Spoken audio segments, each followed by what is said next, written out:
അസ്സലാമു അലൈക്കും വറഹ്മത്തുള്ളാഹി തആല വബറകാതുഹു. അൽഹംദുലില്ലാഹ്. ഞാൻ നിങ്ങൾക്ക് ഒരു ജീവിത ചരിത്രം പറഞ്ഞു തരാം. ജീവിത ചരിത്രം എന്ന് വെച്ചാൽ ഞാൻ ബുക്കിൽ നിന്ന് വായിച്ചിട്ടുള്ളതല്ല കേട്ടോ. നമ്മളെ വീടിൻ്റെ തൊട്ടടുത്തുള്ള നമ്മളൊരു അയൽവാസി, എന്നെ ചെറുപ്പം മുതൽ കാണുന്ന ആളാണ്. അപ്പം ഇവർക്ക് 3 മക്കളാണ്. അവരുടെ ഭർത്താവ് മക്കൾ ചെറുതാവുമ്പോൾ കല്യാണം കഴിഞ്ഞ് പോയതാണ്, വേറെ കല്യാണം കഴിച്ചിട്ട് പോയതാണ്. അപ്പോൾ ഇവർക്ക് വീടൊന്നും ഇല്ലായിരുന്നു, വാടകയ്ക്കാണ്. എന്നിട്ടും ആ ഒരു ഇത്താത്ത, ഞാൻ പേരൊന്നും പറയുന്നില്ല കേട്ടോ, അപ്പോൾ ആ ഒരു ഇത്താത്ത ഭർത്താവിൻ്റെ മാതാപിതാക്കളുണ്ട്, കുറച്ച് പ്രായമായിട്ടുള്ള ആൾക്കാരാണ്. അപ്പോൾ അവരൊക്കെ നോക്കിയിട്ട് അവരെ കൂടെ തന്നെ ഉണ്ട്, അവരെട്ടിച്ച് പോയിട്ടൊന്നുമില്ല. അപ്പം പാവമാണ് അവർക്ക്. അവരെ വീട്ടിൽ പോയിട്ടും ജീവിക്കാനുള്ള വേറെ മാർഗ്ഗമൊന്നുമില്ല, വീട്ടിലാരുമില്ല. അപ്പോൾ അവരെന്ത് ചെയ്തു, എന്നും നിസ്കാരം ഓത്തും എല്ലാം ഉള്ള ഒരാളാണ് കേട്ടോ. അപ്പോൾ അവർക്ക് വീടൊന്നും ആയിട്ടില്ല, വാടകയ്ക്കാൻ താമസിക്കുന്ന ഭയങ്കര കഷ്ടത്തിലാണ്, ചെറിയ മക്കളുമാണ്.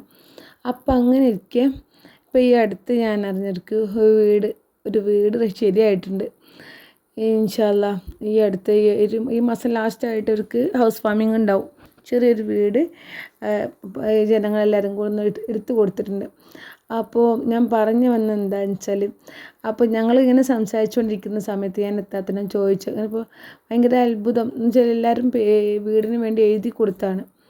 അപ്പോൾ ആ ഒരു നിലക്കാണ് ആൾക്ക് വീട് കിട്ടിയിട്ടുള്ളത്. പേരൊക്കെ എഴുതി കൊടുത്തിട്ട് കുറേ ദിവസമായിട്ടോ. ഇപ്പോഴാണ് വീട് പാസ്സായിടുന്നുള്ള ആ ഒരു സന്തോഷം അറിഞ്ഞത്.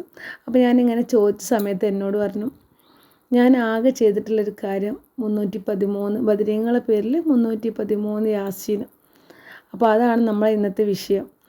ഭയങ്കര എഫക്റ്റീവായിട്ടുള്ളൊരു കാര്യമാണ് കേട്ടോ. നമ്മൾ യാസീൻ നമ്മൾ ഡെയിലി ഓതുന്നതാണ്, സുബഹിക്കും മഗ്‌രിബിനും ഒക്കെ. ബദരീങ്ങളെ പേരിൽ നേർച്ച വെക്കുക 313 യാസീൻ ഓതാൻ വേണ്ടിയിട്ട്. ഇൻഷാ അല്ലാ നിങ്ങൾക്ക് എത്ര വലിയ ഹലാലായ ഉദ്ദേശം ഉണ്ടെങ്കിലും പടച്ച റബ്ബ് അത് സാധിച്ചു തരും, അത് നിങ്ങൾക്ക് എളുപ്പമാക്കി തരും ഇൻഷാ അല്ലാ. യാസീൻ എന്ന് വെച്ചാൽ ഖുർആൻ്റെ ഹൃദയമാണ് യാസീൻ. ആ യാസീൻ നമ്മൾ ഡെയിലി ഓതുന്നതുമാണ്. അപ്പോൾ ഇത് ഇത്ര ദിവസം എത്ര എണ്ണം ഓതണം എന്നൊന്നുമില്ല, നമുക്ക് ഒരു ദിവസം എത്ര കഴിയോ അത്ര ഓതാം. 313 എണ്ണം തെറ്റാണ് നമ്മൾ എഴുതി വെച്ച് അത് റോൾ ചെയ്ത്, അത് എന്താണ് അത്രയും അതിൽ കൂടി പോവുകയും ചെയ്യരുത്, കുറഞ്ഞു പോവുകയും ചെയ്യരുത്. അപ്പോൾ അത് റൗണ്ടപ്പാക്കി നമ്മളത് ഓതി തീർക്കുക. നമ്മൾ ഓതുമ്പോൾ എന്തെന്ന് വെച്ചാൽ കാണാതെ ഓതാൻ വേണ്ടിയിട്ട് നിൽക്കരുത്. നമുക്ക് അധികം ആൾക്കാർക്കും യാസീന് മനപ്പാടായിരിക്കും. അപ്പോൾ നമ്മൾ അങ്ങനെ ഓതണ്ട, നമ്മളെ മൈൻഡൊക്കെ വേറെ ഇതിലേക്ക് പോവും. ഇൻഷാ അല്ലാ നമ്മൾ എന്താ ചെയ്യേണ്ടതെന്ന് വെച്ചാൽ, നിസ്കാരം കഴിഞ്ഞാൽ ദുആയോടുകൂടി വേറെ എവിടെയെങ്കിലും ഒഴിഞ്ഞിരിക്കുക.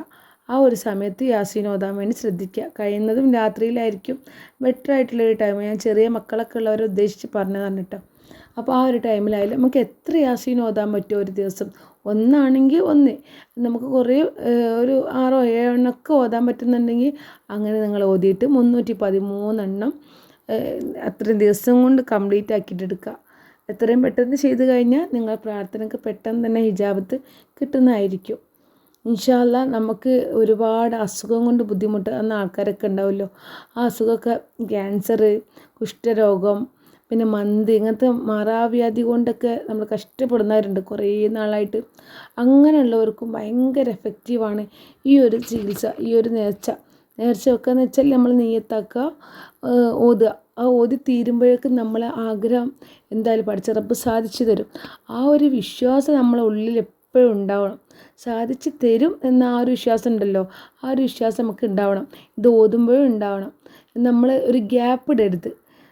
നമ്മൾ സ്ത്രീകളാണ്, ഇപ്പോൾ പീരീഡ്സിൻ്റെ ടൈമിലായിരിക്കും, അത് കുഴപ്പമില്ല. അത് നമ്മൾ കഴിഞ്ഞിട്ട് ആ ഒരു 7 ദിവസം കഴിഞ്ഞാൽ നമുക്ക് വീണ്ടും എന്ത് ചെയ്യുക, അവിടെ നിന്ന് കണ്ടിന്യൂ ചെയ്തിട്ട് ഓതിയിട്ട് പോവുക, അത് കുഴപ്പമില്ല. അല്ലാണ്ട് നമ്മൾ ഇരുന്ന് പോയിട്ടും അങ്ങനെയൊന്നും ഗ്യാപ്പ് ഇടാൻ പാടില്ല.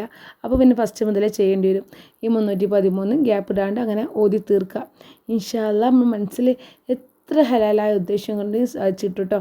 ഞാനും എനിക്ക് എന്തെങ്കിലും അത്യാവശ്യമായിട്ട് എന്തെങ്കിലും ആഗ്രഹം സാധിക്കാനുണ്ടെങ്കിലും എന്തെങ്കിലും രോഗം കൊണ്ടൊക്കെ ബുദ്ധിമുട്ടുന്നുണ്ടെങ്കിലും, അതായത് എനിക്ക് ഡെലിവറിൻ്റെ സമയത്തൊക്കെ ഭയങ്കര ബുദ്ധിമുട്ടായിരുന്നു. ആ ഒരു സമയത്ത് എനിക്ക് ഫസ്റ്റത്തെ ഡെലിവറിക്കേ ബുദ്ധിമുട്ടായതുകൊണ്ട് ഞാൻ എന്ത് ചെയ്യും, രണ്ടാമത്തെ ഡെലിവറിക്കും ഞാൻ ഫസ്റ്റിലേ ഞാൻ എന്ത് ചെയ്തു, ഇത് ചൊല്ലി തുടങ്ങിയിരുന്നത്. അതുകൊണ്ട് അൽഹംദുലില്ലാ എനിക്കൊരു കുഴപ്പമില്ലാണ്ട് ഡെലിവറിയൊക്കെ നല്ല റാഹത്തായിട്ട് തന്നെ കഴിഞ്ഞിട്ടിരുന്നു കേട്ടോ.